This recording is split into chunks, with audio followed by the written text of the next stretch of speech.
ভাই সাংবাদিক যারা আছেন, এই সাংবাদিক যারা আছেন, এটা যদি এখনই বন্ধ না করেন আপনাদের সহ আমরা তালা মেরে দেবো। কিন্তু আমরা কিন্তু এখানে তালা মেরে দিব। আপনারা পায়খানা অবস্থায় নাকি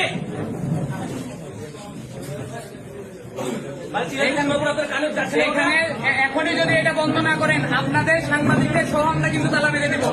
আমরা চাই না যে সাংবাদিকের সাথে কোন রকমের উল্টা ভাষা ব্যবহার করতে। আমরা ভাই সাংবাদিকের তালা মারি না ভাই, আমরা বলছি